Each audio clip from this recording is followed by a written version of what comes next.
The Philadelphia Eagles made a statement in Baltimore, defeating the Ravens to improve to 10-2, 8 straight wins. The Locked On Eagles postgame show is coming your way.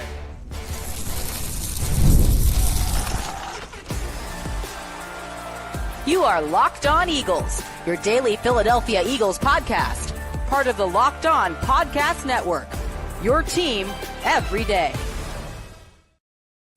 Thank you so much for making Locked On Eagles your first listen each and every day. Louis DiBiase joined as always by Gino Camilleri. We're brought to you by GameTime. Download the GameTime app, create an account, use the code in all capital letters, Locked On NFL for $20 off your first purchase. The Philadelphia Eagles get a statement win. They have won 8 straight games now, defeating Lamar Jackson, Derrick Henry, and the Baltimore Ravens. 24-19 is the final.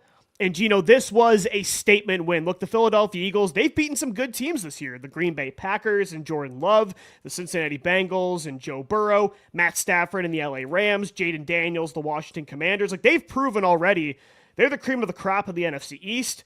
In the NFC, I'm willing to go as far, and I don't know if I'm a prisoner in the moment here. Maybe you can tell me if I am. But after seeing the defense, the special teams unit, and then the offense take over in the second half, I don't know if there's an NFL team that has a roster this complete, playing this in sync, to defeat a team like this with 2 MVP candidates and to completely keep Lamar Jackson and Derrick Henry in check.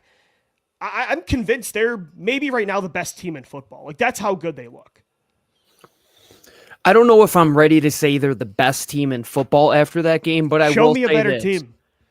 On any given Sunday, and we saw that today, even when the bounces don't go their way, when Baltimore fumbles it multiple times and you don't recover any of them, and early on, your special teams unit took 3 penalties on only 2 punts, which is insane in my opinion. Your offense was once again the 32nd ranked offense on the first 2 drives of the game. They're great at that bit. They love committing to the bit it's of the being weirdest the worst thing I've ever seen in my entire on the first life. 2 drives of the game. But I sat back for a second, Lou, and I was thinking, if they could play 12 to 15 minutes of elite football on offense, their defense is by far a top 5 unit of any team in the National Football League by right far. now. And that's going to be what wins you a Super Bowl. I don't think it's crazy? The offense.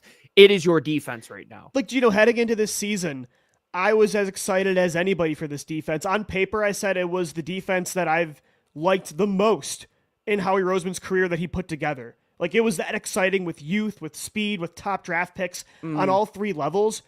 But for them to be this far along in year 1 with Vic Fangio and this pretty much brand new core, like, yeah, when you look at the numbers, Lamar Jackson, Derrick Henry, it seemed like they did pretty well. They kept them in check the entire football game, and it wasn't just the defensive line that completely wrecked. This was the Jalen Carter game. It wasn't just Zach Bond, who had yet another big-time sack. It wasn't just Quinyon Mitchell, who made multiple big plays in the fourth quarter, one-on-one with Zay Flowers. Cooper DeJean body-slamming Derrick Henry, And it was sunning a spear, him. dude. That was unreal, man. Even Tristan McCollum making plays on fourth down. It's the entire unit. For them to be carrying the offense that has all the where the money is and all the star talent, I can't believe it. I was such a big fan of this defense heading into the season. I can't believe they're this far along. This is unbelievable. Biggest winner of the day. Didn't step foot on hard the to football choose. field. He wasn't calling plays. Howie Roseman, that son of a gun's got to be grinning ear to ear. They showed him at the after end of what the he game. I'm did. like, that's the reason we're 10-2 right now. Is that Without a doubt, man. And it was just a perfect meshing, I think, on defense as well. Perfect. To get Vic Fangio in here at a time when there was so much overturn from going from a unit that is really solidified in Fletcher Cox and Brandon Graham in terms of leadership, and then a whole boatload of new young guys in that had to grab that torch and go. Not only that, does Chauncey Gardner-Johnson go a game without making an impact, you could feel it emotionally, type of hit against the opposing team? Is Quinyon Mitchell not the clear-cut defensive rookie of the year at this point? Is Jalix Hunt another gem draft pick? I think they've got something there, Gino. Jalix Hunt looked good today. from a school that had 2 names in 1 year, Houston Christian, Houston Baptist. The guy was an FCS player, former safety, converted to the edge, looked really good against the run. I thought Jordan Davis had an exceptional day. Oh, yeah. We have to trademark this, Lou. The Jalen Carter chaos meter, that thing was at a full from the get-go. Like, from the get-go, the guy is unstoppable. And when those guys on the interior are balling, the edge rushers can hoop. The linebackers are playing out of their minds right now. And the guys in the secondary, even when Reed Blankenship goes out with the concussion and Tristan McCullum has to come into the game and Darius Slay is already out with a concussion himself. Yeah. In comes Isaiah Rodgers making a great play on Lamar Jackson on a 3rd down stop where he stops him 1.5 inches short of the sticks. But I think that play really encapsulated the defense, Lou, that if you are going to beat us, every single inch you are going to have to earn. And I don't think Baltimore did a great job in structure today, in my opinion. I think the only times they moved the ball when he went Superman mode, like you had to have crazy plays from Lamar. In structure, this defense did exactly what they needed to do today, and then some. And we keep talking about the bounces are going to go your way, Lou. How many forced fumbles does this defense have in the last 2 games? You're talking about 6 or 7. Baltimore was so lucky today. There were 4 or 5 Everyone fumbles fell at their feet. It was crazy. Where dude. they recovered their own fumble. The Eagles defense should have had an even bigger day. But yeah, you're 100% correct. Like, the defensive line 2 weeks in a row against really good quarterbacks, I think actually 3 weeks in a row against really good quarterbacks, has completely dictated terms. And that starts with Jalen Carter. Great way to put it. They dictated the tempo. They dictated terms. In 3. Yep. And the 2 main guys for that were the Georgia boys. It was Jalen Carter and Jordan Davis, who you needed in this game. That size against Derrick Henry, like, you needed that guy, and he stepped up. But, how encouraging is it, too, though, to see the game after you lose Brandon Graham, who had the best, maybe one of the best games of his career against the Rams. He goes down. You're already missing Bryce Huff. How encouraging was it to see Josh Sweat completely wreck this ball game, where consistently Nolan Smith is getting into the backfield, getting to Lamar Jackson. Like you said, the only time Lamar is making plays is when he evades the first sack and then the second one. Like, that's the improv plays. Like, that's it. And that's the best mobile quarterback in NFL history doing that. So you kind of just got to throw your hands in the air. But, like, yeah, in structure, these edge rushers, including Jalix Hunt, how much more confident do they make you feel in saying, yeah, we can be okay without BG and Huff in the meantime, because these young guys, they've got it. Not just for now, Lou, just for the future. This is such a long term. It's an incredible feeling because there's a sense of sustainability to it. Yes. Because there's going to be a sense of continuity year to year, that there is at least going to be a portion of these guys here, and a large majority of them now, because they're so young, on cost-controlled rookie deals. The guys that are needing extensions, well, you could pay them because you don't have to pay anybody else at this current point in time. It feels like everybody's on a rookie deal. They're off the books. Like Milton Williams, it feels like he's the only guy you got to pay on the interior. Another guy that had a big day too. Josh on the outside, incredible turnaround since the bye week. Dude, Josh Sweat was incredible today. Yeah. Dominated that matchup. Nolan Smith is turning into the 1st-round pick that you hoped he would be. And every move is working. Every move is working. Lou, here's another. I know there's a lot of pivotal points of this game. Oh, we'll get into it. I think Jalix Hunt, there's one play in particular where they asked him to set the edge, and Patrick Ricard, their fullback, who is a 300-pound guard playing fullback, he is the lead blocker. And Jalix Hunt, who is a 230 soaking wet edge rusher right now, goes head first, blows up the block, keeps it inside. Derrick Henry can't gain any yards. And it's like, even our lightest guy right now is able to set and dictate, like you said, they dictated the tempo at the line of scrimmage all night long against the front, Lou, that has some dogs, man. We're not talking about an offense that doesn't rush the football and doesn't. I was going to say, outside of us in the league, outside of us, it's maybe the best rushing football team in the league. You went toe to toe and you played big boy football. The SEC guys played an SEC type of game tonight, and that made everybody else's job that much easier. And they played like dogs. I think Vic Fangio, and we'll get to the Kellen Moore discussion, but Vic does such an incredible job knowing where his bread is buttered, where his top guys are. But then when he doesn't have all of his top guys, they're very rotational heavy in multiple parts of this team, he's still able to get really good play out of all of those guys. And that's the most promising thing, is that you're only as strong as your weakest link. Well, if your weakest link is playing really good football, who was the guy that played the worst on defense today? And I don't even think that's like a bad thing to say. I don't know, like Isaiah Rod, or maybe it was Reed before he got hurt. Maybe Avante, because he played downright horrendous with that 2 plays, and one is an Aguilar drop and the other one is a penalty. But nobody played bad. I mean, Gino, in the third quarter, one of our viewers just put this in the live chat on YouTube. The Eagles had 6 plays on offense in the third quarter. Baltimore had over 20, and they kept them scoreless. Like, yeah, Justin Tucker is shot, and that was the reason for a lot of it, but they were holding them to field goal attempts. I mean, again, you look at the numbers. Yeah, Derrick Henry, 82 rushing yards. Lamar Jackson had 79, over 160 combined. But what they did was they made them just take little chunk yard after little chunk yard. There were none of those big plays Henry and Lamar are used to. And I think that was, again, we dictated terms up front. They did not, like, there weren't broken tackles. And that Cooper DeJean play perfectly defines that. Even the slot corner that's a rookie was bodying Derrick Henry today. Like, they just played angry. And I love that, because after seeing last year, the lifeless defense on that football field, what a breath of fresh air. I don't ever want to talk out of turn when I say this, but I firmly believe Jim Johnson, the late great former defensive coordinator of the Philadelphia Eagles, and even a guy like Buddy Ryan, former longtime coach of this Eagles team when they had a great defensive line, is looking down and smiling at this performance from this team. That's Eagles defense. Yeah, man. It is. I felt like I was a kid again. I'm like, This is fun.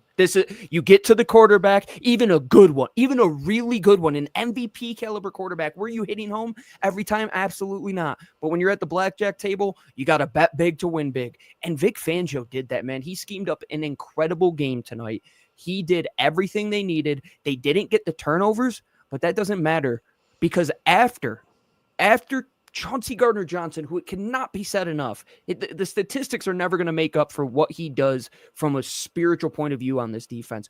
After Baltimore went up with 9 points on the scoreboard, they only scored 3 the rest of the game. And you know what happened right before they did that? Chauncey took the entire defense aside. Yeah. And basically his message, and Tracy Wolfson did a great job on the sideline, basically broke it down and said, we just have to show who we are on defense. And like Lou kept saying, the overall tone of the message is we dictate what we do. And if you want to be considered one of the big dogs, Lou, you better get in that pit and scrap. That was a scrappy game, dude. That was an NFC East team playing an AFC North team. It's a rock fight, man. Exactly how I pictured it to go, and you came out on top. Yeah. What a win, man. What a feeling since the bye week. I know. Like, for a young defense to show up against maybe the most physical team in football, knowing A.J. Brown said it before the game. Like, we can't, complain about no calls when it comes to, like, holding and contact. Like, Baltimore holds more than any team in football. And ask Jalen Carter today, like, that was the case again. They didn't complain. Yep. And they showed up for a fight, and they ended up on top. And, again, it's not just the defense, but the young defense is the main reason you won this football game. 24-19, the final score. The Eagles are now 10-2, 8 straight wins. They have not lost in 2 months. The offense, though, did step up big time in the second half. The passing game still inconsistent, though. We'll get into that and more coming up next right here on the Locked On Eagles postgame show. This episode of LOE is brought to you by our friends over at Ice Shaker. Hey, Locked On Eagles fans, I know you're like me, and your holiday shopping list is probably far from complete, but I guess if you're listening to this podcast, you have a lot of friends that love sports, and I have the perfect gift for you right now. Perhaps you've heard of Ice Shaker, and if not, it is now the officially licensed with the NFL, NHL, NBA, NCAA, and MLB, and it will make the ideal gift for this holiday season. Created by the Gronkowski brothers, if you didn't know, Ice Shakers have sold over 1 million bottles, and they have changed the game with workout bottles. And this is the gift you've been looking for. Go to iceshaker.com and use the code LOCKEDONNFL at checkout to save $25 on your order. And if you're watching on YouTube right now, get a load of this. Get a load of this. That's pretty. Picturesque Kelly Green, old school Eagles logo, established 1933. I was literally just going to the store to buy one of these, and this came in the mail. Heavy duty. These things are incredible. So like I said, order your team branded bottles today at iceshaker.com and use code LOCKEDONNFL for 25% off your order. Ice Shakers, show your support for your teams with the best branded workout bottles on the market. Ice Shakers. Today's episode of Locked On Eagles is also brought to you by BetterHelp Online Therapy. How do you stay cozy during the winter months? Right now, it's a blizzard outside my house. I got the fireplace. It's an electric one, but it still feels good. Got the blanket as well. Therapy is another great way to keep yourself comfortable, and that, unlike everything else, never goes away even when the seasons do change. If you're thinking of starting therapy, give BetterHelp a try. It's entirely online, designed to be convenient, flexible, and suited to your schedule. Just fill out a brief questionnaire to get matched with a licensed therapist, and you can switch therapists anytime for no additional charge. Find comfort this December with BetterHelp. Visit BetterHelp.com/LockedOn today to get 10% off your first month. Again, that's BetterHelp.com/LockedOn for 10% off your first month of online therapy. Thanks as always for making Locked On Eagles your first listen and watch each and every day, however you get the podcast. Thank you so much for tuning in. It's the postgame show, the final score. The Eagles take it in Baltimore over the Ravens 24-19. As we talked about, the defense dictating terms, taking over and shutting down Lamar Jackson and Derrick Henry. Looking at the box score, the defensive line wrecked. Nolan Smith with a sack, Jalen Carter with a sack, Jalix Hunt and Zach Bond also split a sack. Josh Sweat got one, but it was called back by penalties. The defense was incredible.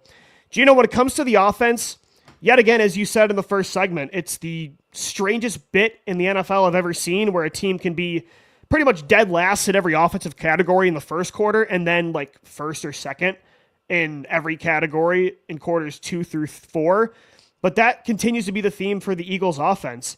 At least, though, they do step up when it matters most. Like that final drive where it's the game-winning drive, where it's a one-score game in the fourth quarter. Jalen Hurts on 3rd and 7. He was not having success on 3rd and 6+. Baltimore's defensive line was getting to him. He finds Dallas Goedert to move the chains, gets another first down, pulling the ball, made a good decision to keep it, sets up the Saquon Barkley 20-plus yard rushing touchdown. Like, that was a gutsy championship-level drive, and at least this offense is timely and clutch, both through the air and on the ground. Like, that was a big-time second half. Saquon Barkley, once again, man, this guy he's the closer. He's your Mariano Rivera. He's everything that you need. He's the most clutch player in the NFL right now. I mean, you need to get to the 9th inning with this Eagles team is essentially how it goes. You just need to get there. And you'll win if you get there. I mean, yes. It won't be pretty. It's 15 minutes out of probably 30. Half of it is good, and half of it is really, really bad. And I think from the jump, you see Saquon Barkley rips off a 10-yard run for a first down, and then they go pass, pass, pass, and those 3 passes were to Paris Campbell, Brayton Covey, and Will Shipley.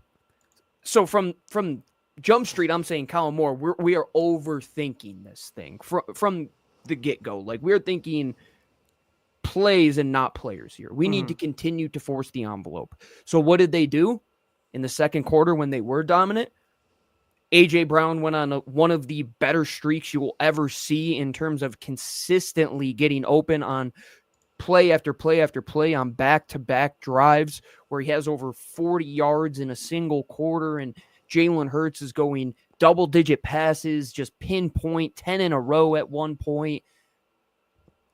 But when it matters, when adversity hits, and I looked over at my father-in-law, they're in town for the holidays, we're going to sit here and watch the Bills game after this.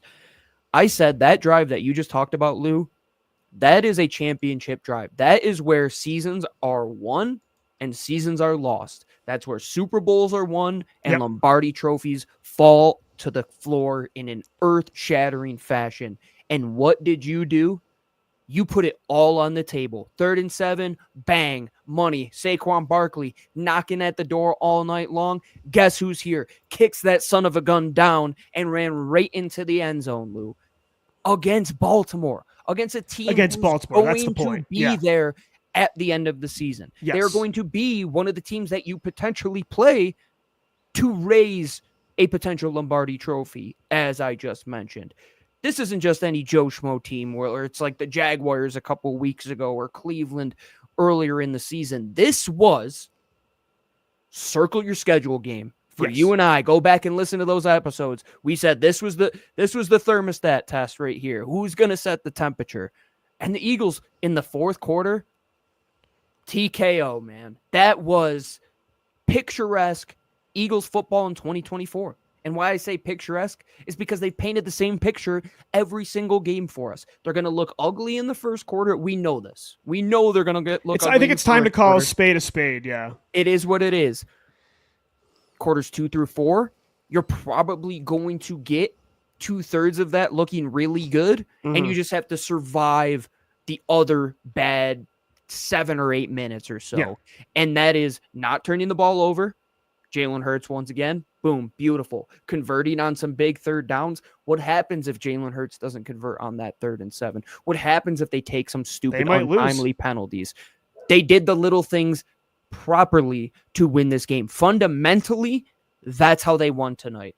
And special teams, Justin Tucker, man, I feel really bad. I do too. That's like watching John Daly golf now. It's like it's fun, yeah, it's tough, but he belongs in the Hall of Fame on a leisure course. Yeah, look, I mean, it's time to call a spade a spade. It's frustrating because the Eagles have so much money invested in the passing game, but I think they have an inconsistent play caller. They have a quarterback that's very rhythmic when it comes to passing. He's very streaky, I should say, like inside the pocket. They make big plays. They're clutch, and they don't turn the ball over, but they're not consistent. And that's why a lot of the time they play with their food and they don't do well early in football games. And Kellen Moore, even later in the game, again, the passing game just vanilla. I'm like, you got to do something to help these players like create for them. Jalen too, like there's got to be times he makes the plays. I was getting frustrated because I felt like both teams were doing such a good job of containing what the other offense did best. But Lamar was making those extra plays outside of structure and creating, and Jalen wasn't. But Jalen did it in the fourth quarter. And that, again, is why I said the other week, even though I don't want to be a run-first team forever, this year, if they continue to be a historic rushing team like they are, and Jalen can make those timely clutch plays, get explosives, and don't turn the ball over, that's a formula to be a championship football team. And like you said, this wasn't doing it against Washington or heck, even like LA. This was Baltimore. So that shows you that formula, you can win that way, because this is one of the best teams in the league that you might have to go through to get that ring. So again, it's frustrating because they should be better throwing the football. They should be more consistent, I should say, with what it shouldn't just be A.J. Brown, Devontae Smith have to be together for this thing to work. But at the same time, man, it's like, this is kind of who they are right now, and at least they're leaning into the identity that works best. And it seems like the Devontae thing, it's more of a long-term, let's make sure that they want to make sure the here for a playoff run. And I think it was smart not to play him today, and maybe my thoughts would be a little bit different if they did lose. But I do believe that if there's one thing holding them back, it's how do we elevate our role players when things aren't perfect on offense. And you know A.J. Brown is going to just hit a slant and just get a big run, and he's going to take an easy just comeback route and make a guy miss from now and then. But what are you going to do to get Jahan Dotson open when he can't separate? What are you going to do to get Paris Campbell in a promising position when even Johnny Wilson isn't out there tonight? Right. What are you going to do to get Dallas Goedert involved more? Thought they did a good job there. Thought bringing Dallas Goedert, getting him involved in an easy way, just putting some pass and catch balls in his hand, like that's what you need over the middle of the field too. If I can say one really good positive that I take away is Jalen Hurts took what the Ravens defense gave him, did not force the ball, but a lot of the stuff that the Ravens defense gave them was over the middle of the football field, which came from Jalen sitting in the pocket when it was messy. I mean, Baltimore has a good front. He sat in there, delivered when he needed to. There was a stretch where it's like back to back to back plays. He's just hitting these in-window throws, throwing A.J. Brown open. And you're saying if we could do this all the time, this would be fantastic. But it's not all on Jalen Hurts. Your play caller has to be much more consistent. And I think we've seen it enough to say that Kellen Moore, in a certain areas, isn't great. But in other areas, when they're in a rhythm, like you had said, and they're calling the smart runs, getting 3 to 4 yards every single first down. And then they're hitting the nice play action over the middle of the field. And then all of a sudden we got them on their toes in a 3rd and short situation. Boom, Saquon hits a big run, or we hit a nice downfield throw. That's what the Eagles do. But Kellen Moore in those spots when that's not working, I thought the first quarter was probably where I'm talking about the most. We need to do a better job there. But when you have the freaking Justice League and Jalen Hurts and Saquon Barkley and Dallas Goedert and A.J. Brown who could step up at a moment's notice and take over football games, our thing all week, I think, Lou, has been, what are you going to do when it's an MVP versus an MVP type of outing? Are you going to make those plays like you were talking about? Jalen Hurts, he got a couple blackjacks at the table when he wasn't expecting those cards, man. He had a couple big runs, nice couple draws. They were on top of Baltimore from the get. And even if you can't score 30 points, if Jalen Hurts doesn't turn the ball over, you have a chance to win any game. And that is as true as ever over this stretch of games.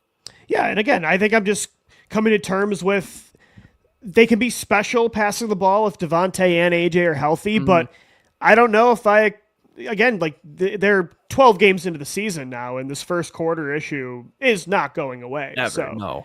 I don't know if I think Kellen Moore is going to suddenly fix that the final 5 games of the season, and I think they'll have special moments, but the rest of the team is so special that, yeah, if they're elite at times on offense passing the ball, but they're never terrible, like they're not hurting you, then you can still win a title that way. So they made the plays when it mattered most today against a really good football team, and I think that's what you can ask for when you don't have a full healthy roster. But overall, this is a game to feel really good about. The Eagles are now 10-2, 8 straight wins, 24-19 is the final score. We'll wrap up the postgame show right here on Locked On Eagles, coming up next.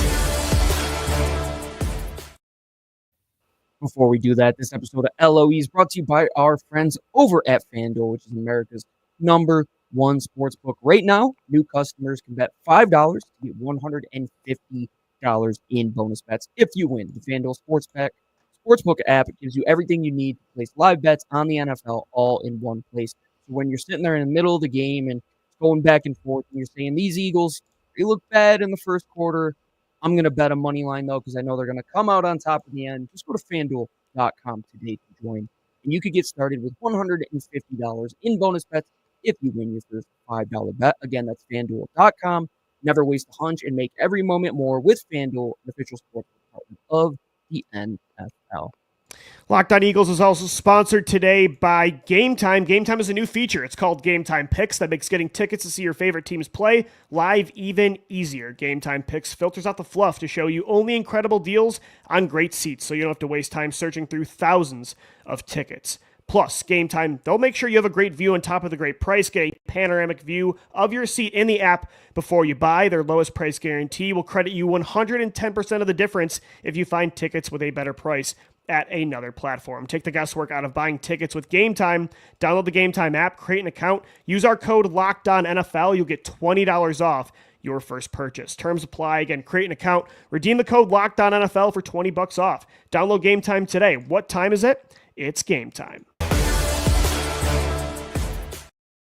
Wrapping up the Locked On Eagles post-game show, 24-19. The Eagles make it 8 straight wins, taking down Lamar Jackson and the Baltimore Ravens. Just a dogfight that the Eagles came out on top of. And, Gino, there were so many good storylines about this football game, like Jalen Hurts making the timely plays in the fourth quarter. Saquon Barkley felt like was getting nothing all day, still had over 100 rushing yards, which is unbelievable. The defense stepping up. Who's a guy you want to highlight, though, that maybe might get lost in all the storylines this week? Because there is a lot of them. I think we have to first start by saying that the Eagles' offensive line against the best defensive front when it comes to stopping the run dominated. Baltimore's good up front, man. I mean, it's every week. It's every week. Just don't give up on them, man. Just give them time to figure it out, you know? Hit the rock, man. Same as Washington's That's got to be the motto of their run game. Just hit the rock. It's going to break one way or another. You know the dam is going to give on Saquon Barkley. And look, it did in the fourth quarter. But you can't get away from that. And I think that is one of the really inspiring parts of this game is that I think we kind of know who the Eagles are identity-wise, and they are leaning into that, and that's good. Because when there's times when we're sitting back and saying, why can they not see what we see? Mm-hmm. I think that's when these shows kind of get off the rails, and it's like we are not in a season, 2023, for example, where things are aligned. Right now, we know what the strong suit of this team is. It's Saquon Barkley in the offensive line, and they're never going to get enough credit. I don't think they're ever going to get the credit that they deserve because Saquon Barkley isn't the offensive player of the year, which he solidified this evening without that offensive line. They have to get all of the flowers, man. Jeff Stoutland, again, we're talking about the best run defense in the sport, in their own home, Lou. Yeah. Contextualize all of that. The offensive line, man, they get better each and every week. Kept Jalen Hurts upright when it mattered. A couple sacks, which were more on him just holding on to the ball. I think they did an excellent job. Yeah, and I want to highlight on defense. There's so many guys. Obviously, I always want to talk about Quinyon Mitchell, and I'm going to watch that Cooper DeJean hit on Derrick Henry probably 1,000 times this week. But Jordan Davis, again, you head into this game, what do you have to stop the most? It's Lamar Jackson and Derrick Henry from dictating terms rushing the football.